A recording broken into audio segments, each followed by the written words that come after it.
మీరు ఇంత ఫిట్గా ఎలా ఉంటారు, ఏం చేస్తారు, what you do for? Actually చెప్పాలంటే ఫిజికల్ ఫిట్నెస్ అనేది పెద్దగా నేను ఎక్సైజ్ చేయను. అంత చాలా తక్కువ 1/2 అవర్ పెడతాను, ఒక రోజు అది కూడా పెట్టాను. టాక్సిన్స్ ఉండవు బాడీలో? కానీ ఉండదు, అది ఉండదు. డైట్ బాగా చేస్తాను. డైట్ అనేది ఏంటంటే నాకు ఎక్కువ వెజిటేరియన్ కాబట్టి నేను మార్నింగ్ బ్రేక్ఫాస్ట్ టైంలోనే అన్నీ తింటాను. ఎలా అంటే ఈ మధ్య తెలుసుకున్నాను, కొంచెం డాక్టర్స్ వీళ్ళు చెప్పడం విని నేను అది స్టార్ట్ చేశాను. ఏంటంటే ఇప్పుడు మార్నింగ్ బ్రేక్ఫాస్ట్ ఉందనుకోండి, ఆ బ్రేక్ఫాస్ట్ టైంలోనే ఒక ఇది టోఫు కానీ పన్నీర్ లాంటిది ఒక ప్రోటీన్ కోసం, అది తర్వాత వెజిటబుల్స్ కలుపుతాను. అంటే ప్లేట్లోకి అన్నీ ఉండాలన్నమాట. కార్బ్స్ తక్కువ, చాలా తక్కువ తిని ఇది తిని మళ్ళీ పెరుగుతో రైతా చేసుకుని అది తింటాను. సోర్ క్రాట్ అని ఒకటి దొరుకుతుంది, అది కూడా మంచిది, ప్రోబయోటిక్. సో అది కూడా కలిపేస్తాను రైతాలో, కలిపేసి తినేసి ఫుల్ మీల్ అనమాట. ఆ ఫుల్ మీల్ తినేసేటప్పటికి నాకు మొత్తం బాడీ కావాల్సినంత వచ్చేస్తుంది. కాప్స్ తక్కువ కాబట్టి నేను లావ్ అవ్వట్లేదు, కానీ ఎక్సర్సైజ్ విషయంలో కొంచెం తక్కువ. నేను అవసరం లేదు, యాక్చువల్ చేయాలి, లేదు కంపల్సరీ చేయాలి, దానికి టైం కేటాయిస్తాను. బట్ మీరు లాస్ట్ టైం చెప్పినట్టు నాకు గుర్తు, ఎర్లీ మార్నింగ్ లేస్తారు కదా మీరు? లేచాను, మెడిటేషన్ కోసం వేస్తాను, కానీ ఎక్సర్సైజ్ అనగానే కొంచెం బద్దకిస్తున్నాను. అది మనం చేయాలి, నెక్స్ట్ చేయాలని అనుకుంటున్నాను. ఎన్ని రోజులు వర్క్ చేస్తారు ఏమన్నా పర్ మంత్? ఇప్పుడున్న సిచ్యువేషన్లో అయితే నేను విపక్షణకి వెళ్ళాలి కాబట్టి వాళ్ళు బ్యాకప్ ఉండాలి అంటున్నారు కాబట్టి నేను ఆల్మోస్ట్ 29 days వర్క్ చేస్తున్నాను. అబ్బాబాబా, 29 days కూడా వర్క్ చేస్తున్నాను. సో విపక్షణ కోసం అలా దాచుకొని ఆ డేట్స్ అంతా పెట్టుకొని నేను విపక్షణకి వెళ్ళడము, నెక్స్ట్ సేవ చేయాలి. 10 days కోర్స్ అయిపోయింది. థ్యాంక్ యూ అండి, ఈ ఇంటర్వ్యూ వల్ల చాలా మంది విపక్షణకు వచ్చారు.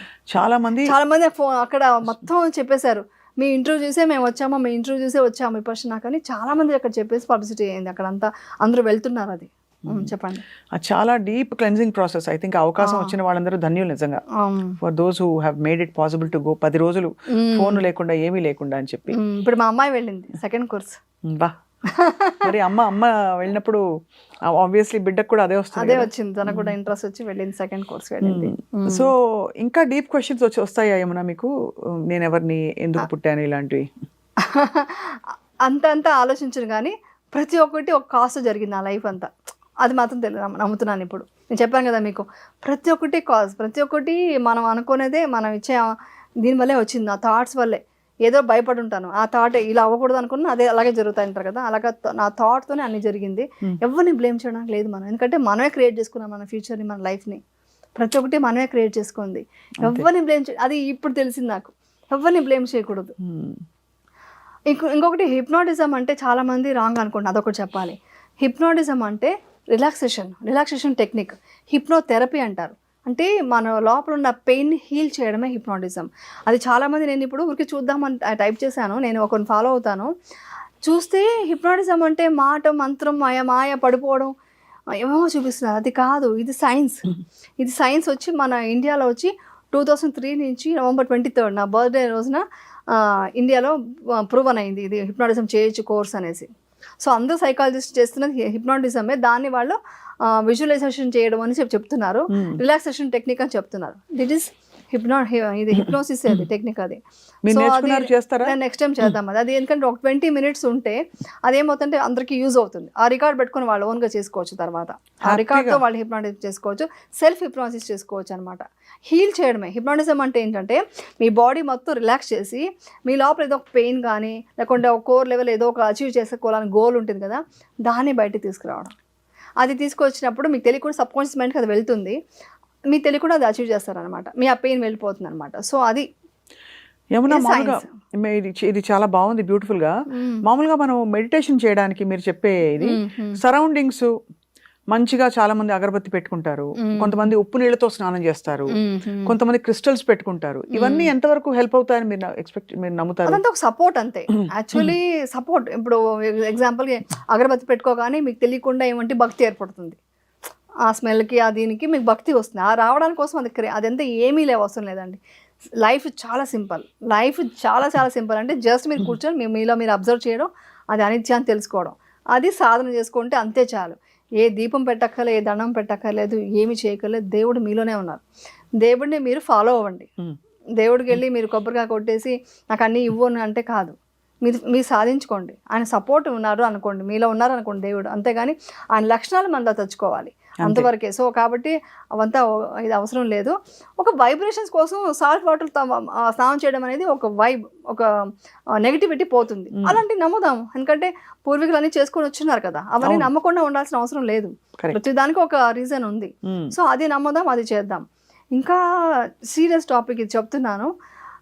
ఇప్పుడు ఎగ్జాంపుల్కి ఈ బొట్టు పెట్టుకోవడము, బ్యాంగిల్స్ వేసుకోవడానికి ఏం చెప్పారు మన వాళ్ళంతా, ఇక్కడంతా ఇది వేసుకుంటే యూట్రస్కి మంచిది, డెలివరీకి మంచిది, ఇక్కడ పెట్టుకోండి ఇంకొక వైబ్స్ ఉంది అవన్నీ చెప్పారు కదా, అగ్ని చక్రం అని. ఇవంతా అవుటర్ అండి, ఇదంతా అవుటర్. ఇది కాకుండా లోపల ఉన్న చక్రాస్ ఉన్నాయి కదా, దాన్ని మనం విత్ మెడిటేషన్తో ఒక మంచి ఆరాతో మనం చేంజ్ చేసుకోవచ్చు. ఇవన్నీ ఏం అక్కర్లేదు. మీరు జస్ట్ ఒక వైట్ క్లాత్, ఒక ఆరెంజ్ బట్టలు వేసుకొని తిరగచ్చు. ఎందుకంటే ఇవంతా తర్వాత వచ్చింది, అంటే ముందు లేదు ఆ కాలంలో. అంటే ఒక తాళి అనేది, బొట్టు, ఇవన్నీ ఎందుకు పెట్టారంటే ఒక లక్షణం అనేది వాళ్ళకి ఒక రెస్పెక్ట్ వస్తుంది, దాని మీద ఒక డిసిప్లిన్గా ఉంటారు అనే దానికోసం ఇవన్నీ వచ్చింది. కానీ మన కోర్ లెవెల్లో అవంతా లేదు. ఓన్లీ మన చక్రాస్ని యాక్టివేట్ చేసుకోవడమే, ఒక మెడిటేషన్తో అవన్నీ జరుగుతుంది. అంటే మనం బేసికలీ వేరే ఎనర్జీ బాడీ అని తెలుసుకోవడం, ఆ ఎనర్జెటిక్ బాడీని, ఎనర్జీ బాడీని యాక్టివేట్ చేసుకోవడం. ఎక్స్టర్నల్ గా సరే ప్రాపంచికంగా, లౌకికంగా సమాజ పరిధిలో కొన్ని కట్టుబాట్లు ఉంటాయి. గుట్టు పెట్టుకుంటాం, గాజులు వేసుకుంటాం, మంచివి. ఆ సంప్రదాయం పాటించడం తప్పు లేదు కదా. కానీ దాని మీదే ఫోకస్ కాకుండా యాక్చువల్ విషయం ఇది అని తెలుసుకోవాలి మనం. అందరూ కొబ్బరిగా కొట్టి దండం పెట్టేసి ప్రదర్శన చేసేసేంత మాత్రానికి దేవుడు మంచి చేస్తాడని కాదు. మీ లోపల కోర్ లెవెల్లో మీరు మంచి చేయండి, మంచి కోరుకోండి, నేచర్ ఇస్తుంది. మంచి చేయాలి, ఎవ్రీ మూమెంట్ మంచి చేయాలి. అప్పుడు దేవుడు దండం పెట్టక్కర్లేదు. నేను ఏ పూజలు చేయలేదు, అలా చేయకూడదని కాదు కదా. టైం ఉంటే చేస్తాను, లేదంటే 29 days షూటింగ్ చేస్తున్నాను కాబట్టి నేను చేయలేను. నా ఎనర్జీ అంతా నేను వర్క్కి పెట్టాలి. సో అలాంటప్పుడు దేవుడు ఏమో ఇది చేయరు. నేను ఏ దేవుడని నమ్ముతానండి. మీరు ఈరోజు మసీద్ నుంచి అల్లా పాటు అది ప్రేయర్ వస్తుంటే నేను వింటున్నా, భక్తిగా వింటున్నా, అన్నీ ఎవ్రీథింగ్ అక్సెప్ట్ చేయాలి. నేను చర్చ్కి వెళ్ళాను, ఫారిన్లో ఎక్కడ చర్చ్ కనిపించినా ఆ ప్లెజెంట్, ఆ మ్యూజిక్ ఉంటుంది, చాలా బాగుంటుంది. కొన్ని చోట్ల ఇక్కడ కూడా హైదరాబాద్లో కూడా ఉంది, అది నాకు చాలా ఇష్టం. అలాగని ఇది భగవద్గీత చూస్తా, కృష్ణుడిని నమ్ముతా. టోటల్గా మనం ఏం పాజిటివిటీ ఉందో అన్నీ నమ్మాలి. ఇది నేను, ఇది కట్టుబాట్లు, ఇది మాది, ఇది మీది, నో. అది ఎప్పుడు పోతుందో అప్పటి నుంచి చాలా పీస్ఫుల్గా ఉంటుంది ప్రపంచం. గోడలు కట్టుకోకూడదు, ఓన్లీ ఇండియా అని చెప్పట్లేదు, టోటల్ ప్రపంచం హ్యాపీగా ఉండాలంటే ముందు ఈ గోడలు కట్టుకొని నేను, నాది, మా ఇది అని అనుకోకూడదు. గోడలు కట్టుకోకుండా వంతెన నిర్మించాలి. అది సూఫీ అంటారు. ఒక సూఫీ ఫాలోవర్ అండ్ జస్ట్ ఊరికే ఫాలో అయ్యేవాళ్ళు ఏం చేస్తారంటే కేవలం గోడలు కట్టుకుంటారు, కానీ నిజంగా అందులో లీనం అయిపోయే వాళ్ళు వంతెన నిర్మిస్తారట. చాలా చాలా మీరు నాకే కనిపిస్తుంది చాలా చేంజ్ అయ్యారు మీరు లాస్ట్ టైం. ఇంత క్లారిటీ వచ్చింది, you know, and you have really, I don't know, మీకు లోపల మీ అనుభూతిని మీరు తప్ప ఎవరు తెలుసుకోలేరు. కానీ this is a beautiful conversation అసలు. ఫర్ వన్స్ ఎలాగో నవరాత్రి టైంలో మీరు ఇలా వచ్చి మంచి మీ ఎక్స్పీరియన్సెస్ని పంచుకున్నారు. సో ఒక ఉమెన్ ఎంపవర్ అవ్వాలంటే ఏం చేయాలి చెప్పండి? పవర్ఫుల్గా ఉండాలి. ఎలాంటి కష్టం వచ్చినా, ఏది వచ్చినా కూడా ఎదుర్కొని పులిలాగా నిలబడాలి, దుర్గాలాగా నిలబడాలి. అదే చెప్తాను. ఎందుకంటే ఇవన్నీ నేను చెప్పింది ఒక కోర్ లెవెల్లో మన క్యారెక్టర్ గురించి. కానీ ప్రపంచం మీరు చెప్పిన నెగిటివిటీ, పాజిటివ్ రెండు ఉన్నాయి కదా. అలాంటి సిచ్యువేషన్స్ వచ్చినప్పుడు చాలా స్ట్రాంగ్గా నిలబడాలి. ఏది వచ్చినా ఎదుర్కొందాము, నిలబడితేనే ఒక ఆడది ఇంట్లో లైఫ్లో స్ట్రాంగ్గా ఉంటేనే ఆ ఫ్యామిలీ మొత్తం బాగుంటుంది. పోరాటం బయట చేయాలా, మౌన పోరాటం చేయాలా? ఇది ఫైనల్ క్వశ్చన్. మౌన పోరాటం అనేది మనం లోపల చేసుకుంటే మనకు మేము స్ట్రాంగ్గా ఉంటాము. బట్ బయట పోరాటం వచ్చినప్పుడు ఎదిరించి కత్తి పట్టుకోవడానికి రెడీగా ఉండాలి. అంటే కత్తి లాంటి మాటలు, ఒక ఇది స్కిల్స్ పెంచుకోవాలి అంతే. మెయిన్ వచ్చి ఒక లేడీస్కి నేను చెప్పేది, ఫైనాన్షియల్గా ఇండిపెండెంట్గా ఉండాలి. ఎంత ఉన్నా కూడా ఏమి చేసినా వాళ్ళు ఏమంటారు, నేను ఎప్పుడు ఇది కూడా అంతే, నేను ఎప్పుడు ఇలా ఉండకూడదు, ఇలా ఉండకూడదు, ఇలా ఉండాలని కోరుకున్నాను. అలా ప్రతి ఆడది ఉండగలగాలి.